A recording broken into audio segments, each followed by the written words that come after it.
Entre 2017 e 2019, em uma pesquisa, a Fundação Joaquim Nabuco dirigiu a juízes estaduais de primeiro grau de Pernambuco a seguinte pergunta: existe alguma diretriz em comum entre juízes que atuam sobre as mesmas matérias no que tange às suas decisões, despachos e sentenças? Este documentário apresenta as respostas oferecidas por esses magistrados. O novo Código de Processo Civil ele já nos direciona a essa uniformização. E, inclusive, o novo Código de Processo Civil criou a questão dos precedentes, né, da análise, justamente tentando uniformizar esse entendimento, que é uma coisa boa. Via de regra, a gente segue, sim, as orientações dos tribunais de comum e de consenso. É costumeiro isso. Né? Vem um juiz entender um determinado processo de uma maneira e outro de outra. Mas é comum o desencontro de interpretação do mesmo texto legal. Quando a política penetra no recinto dos tribunais, a justiça se retira por alguma porta. François Guizot. Não há mais próprio para tornar odioso o poder judiciário do que colocar o privilégio entre a magistratura e a sociedade. Joaquim Nabuco. Nos países de formação anglo-saxão, onde o precedente é uma fonte de direito, né, é diferente do nosso germano-romano, onde a gente interpreta o texto, então a uniformidade de interpretação é mais evidente do que na nossa realidade, né, aqui no Brasil. Mas isso não chega ao ponto de trazer uma insegurança jurídica, né? A questão é que esta uniformização de entendimento ela só vai se dar no topo da pirâmide, lá no tribunal, e por vezes até no Superior Tribunal de Justiça. E o tempo de chegada lá é longo, porque o processo é lento. Os juízes aplicam as mesmas normas legais. Portanto, as decisões, os despachos, as sentenças, elas são muito parecidas e modifica pouca coisa de uma para outra, porque a base, a fonte do direito é a mesma. Hoje o novo Código de Processo Civil trouxe mecanismos para dar maior segurança jurídica e uniformização do entendimento. Então, hoje no Código de Processo Civil, por exemplo, o tribunal pode puxar um assunto que se repete muitas vezes e que está havendo divergência de interpretação, ele dá um freio, suspende o processo, diz, parem aí, eu vou decidir aqui em cima e o que eu decidi aqui em cima está valendo para vocês aí embaixo, juízes. Então, alguns mecanismos de uniformização, em prestígio à segurança jurídica e uma melhor compreensão da população daquilo que é interpretado pelo juiz já está sendo incorporado. Nunca deixa de existir, né? Cada juiz é uma cabeça, justamente o computador não resolve, quem resolve são as pessoas, e pessoas interpretam, né, as questões de uma forma ou de outra, dependendo da sua própria formação. Né? Então isso nunca vai parar de existir. O sistema que envolve o processo de decisão do magistrado é um complexo contexto que vai muito além do livre convencimento do juiz e da lei em sentido estrito. Além do que está escrito na legislação e nos códigos, a sentença do magistrado deve levar em conta, além das provas instruídas nos processos, um regramento que inclui observar atentamente a jurisprudência consolidada por meio de precedentes normativos, orientações jurisprudenciais, súmulas e súmulas vinculantes. São novas interpretações da Constituição e das leis, levantadas ao longo do tempo, por teses defendidas pelas partes em julgamentos perante aos tribunais superiores. A jurisprudência é, então, um conjunto de decisões judiciais de tribunais superiores, estabelecidas a partir da interpretação das leis então existentes. Assim, o pleno desses tribunais interpreta as normas segundo a letra da lei, as situações de fato e as novas teses. Porém, há um problema que ocorre em tribunais superiores, mas que atinge em cheio os juízes de primeira instância. Em termos de jurisprudência, as leis estabelecidas, as interpretações decorrentes e o sistema judicial é um processo complexo e verticalizado que provoca uma espécie de reação em cadeia a partir dos tribunais superiores, com repercussões nas varas judiciais de todo o país, até da mais remota e humilde comarca. A oscilação dessa jurisprudência estabelecida é relativamente frequente e provoca um grave problema: a insegurança jurídica, que ocorre quando há muitas decisões judiciais sobre o mesmo tema, mas em sentido contrário. A insegurança jurídica se instaura quando decisões de mérito ou decisões processuais ou procedimentais estão visivelmente contrapostas e antagônicas entre si e em relação à jurisprudência consolidada.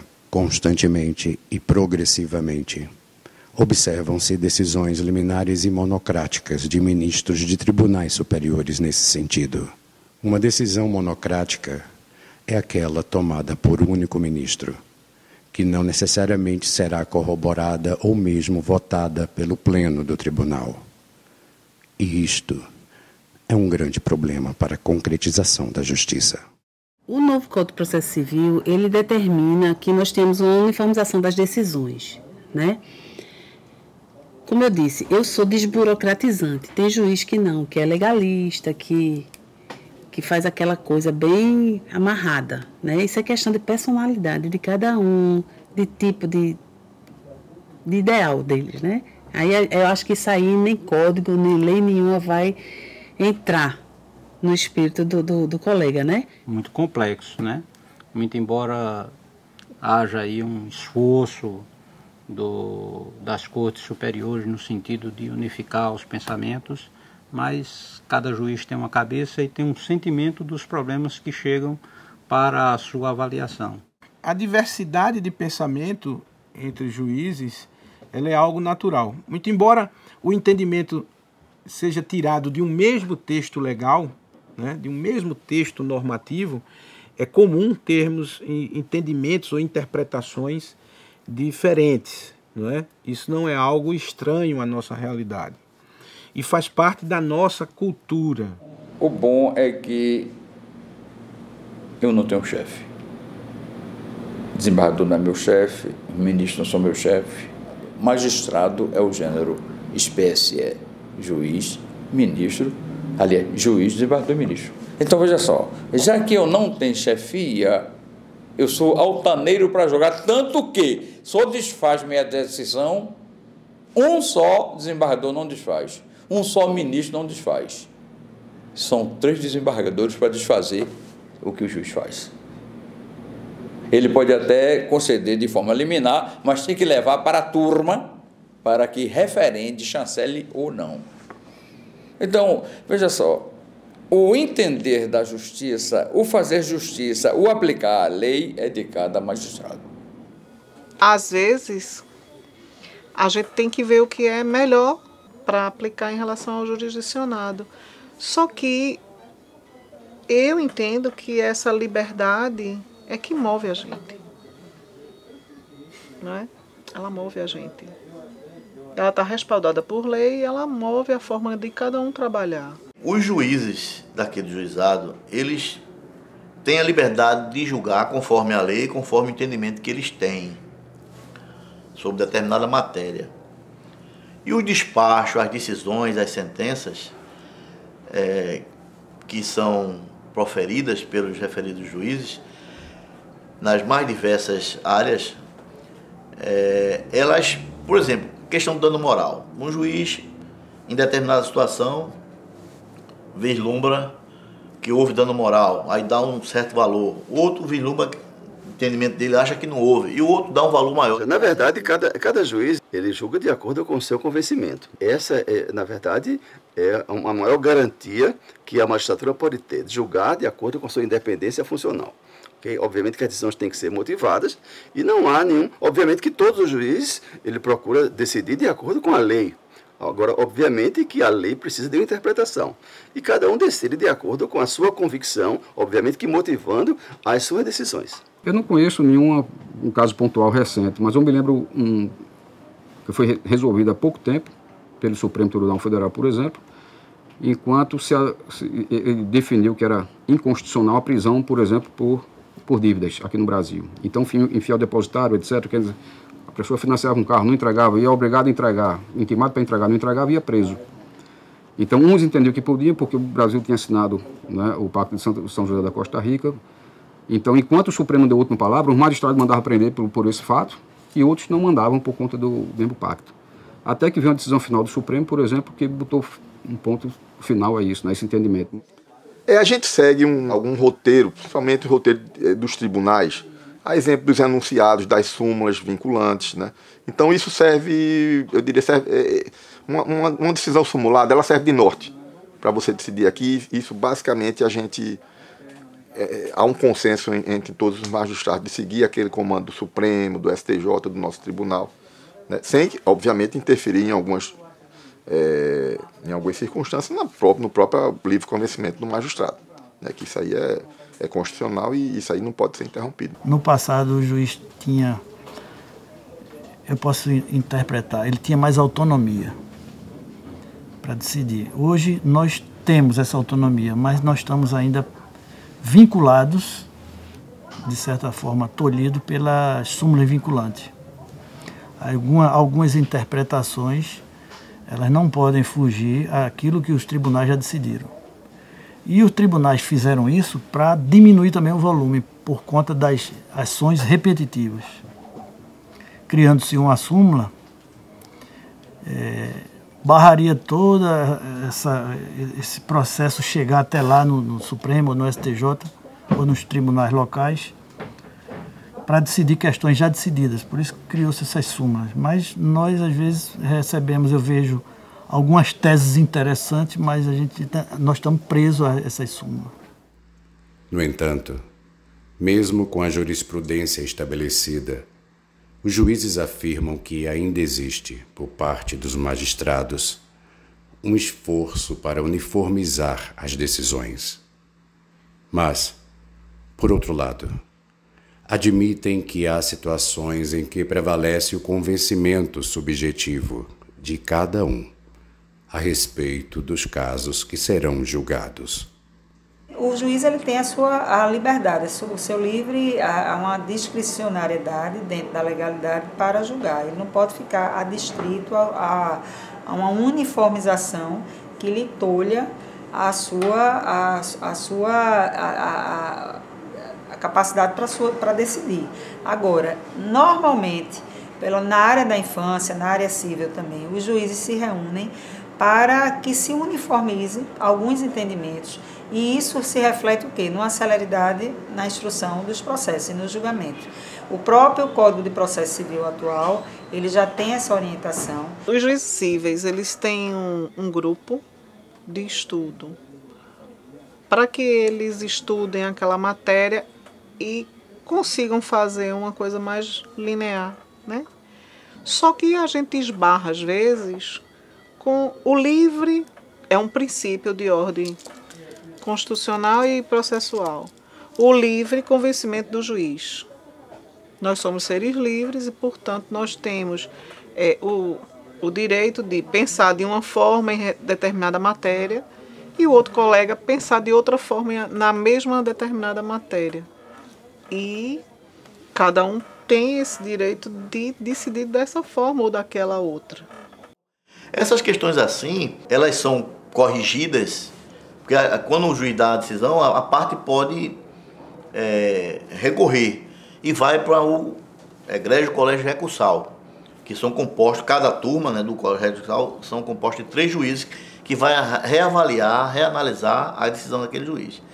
E aí poderá manter, poderá reformar e poderá reformar em parte. Nós somos 10 juízes de varas especializadas na violência doméstica no Estado e nós, na medida do possível, nós somos muito integrados, inclusive nas decisões, nas sentenças, nos pensamentos, porque inclusive nós somos um grupo que nos reunimos sempre e a gente discute muita coisa junto e a gente tem mais ou menos um padrão bem estabelecido de igualdade entre as varas. Na área da infância, por exemplo, a Coordenadoria da Infância tem um papel muito importante.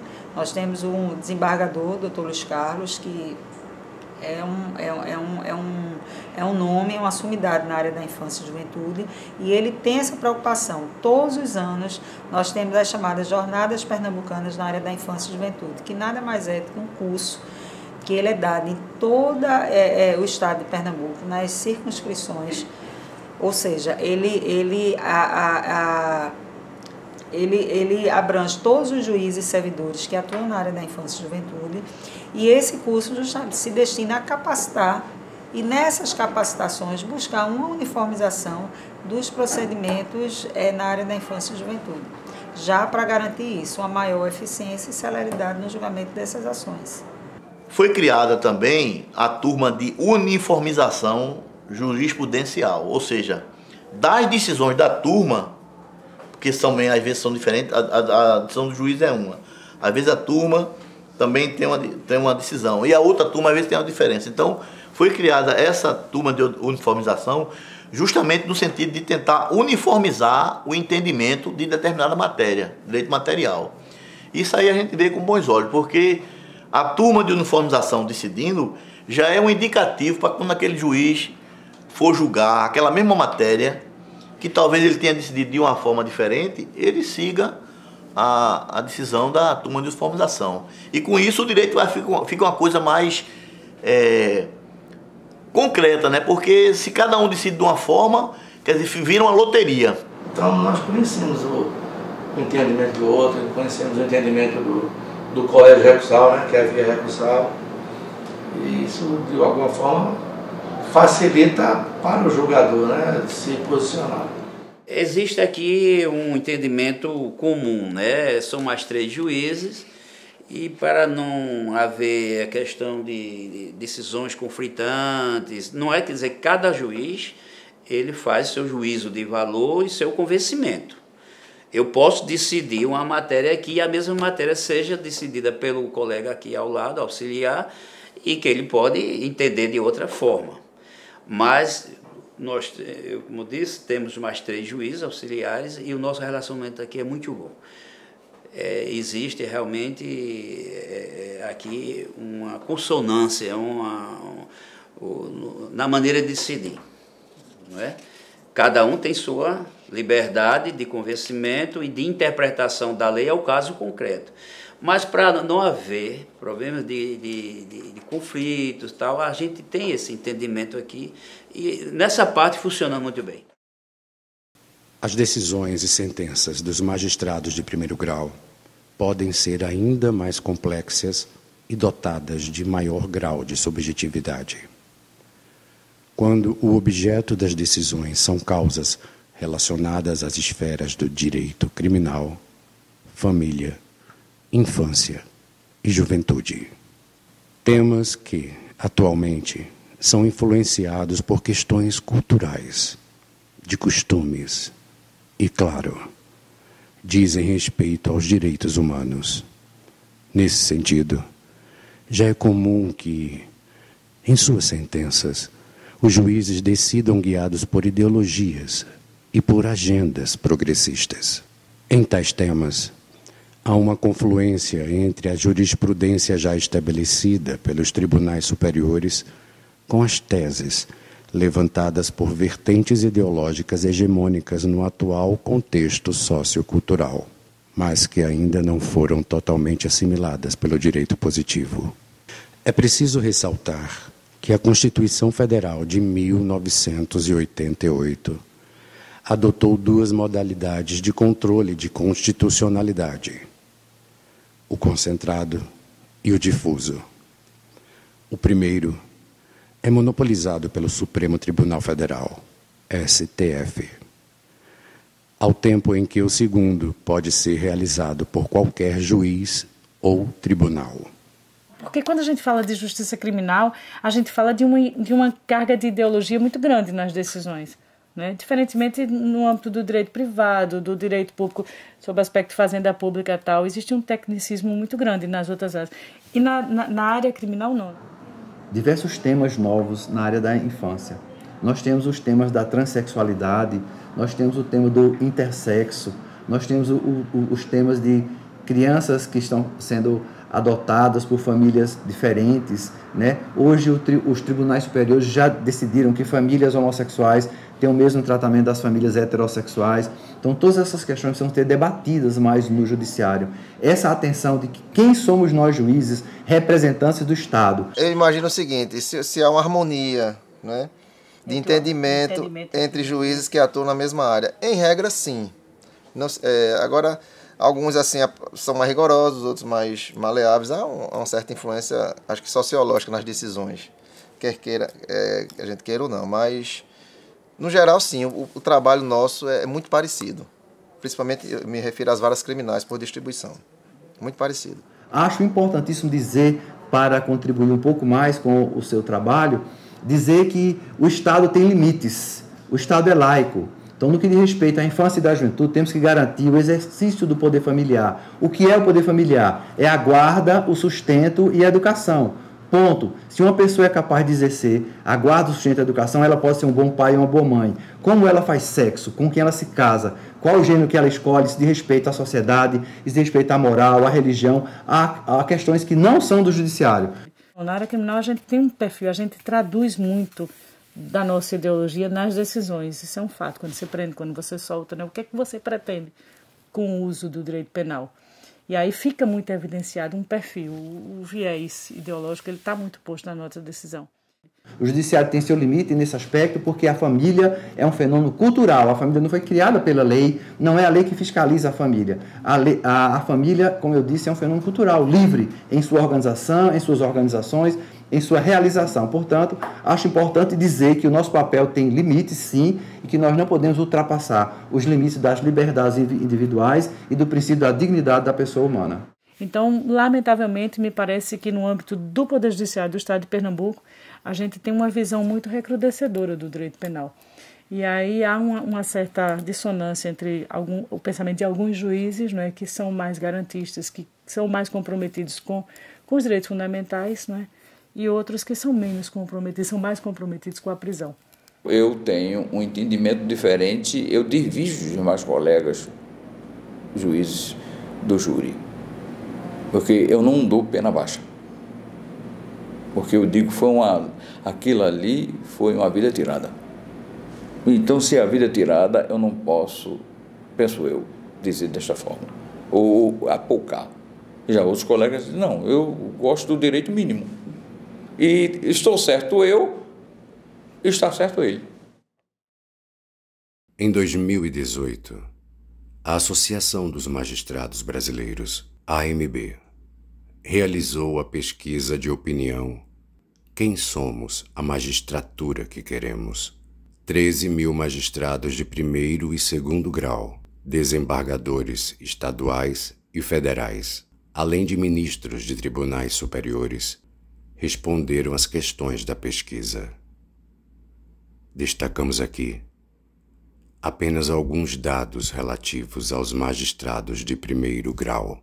Um total de 46% dos juízes de primeiro grau, ou seja, quase a metade dos entrevistados, concorda que o judiciário deve exercer um papel criativo frente à recusa do poder legislativo em formular novas leis. Quando se trata de leis sobre temas sensíveis para a sociedade, o percentual é ainda maior e majoritário, com 67% de concordância em exercer um papel criativo.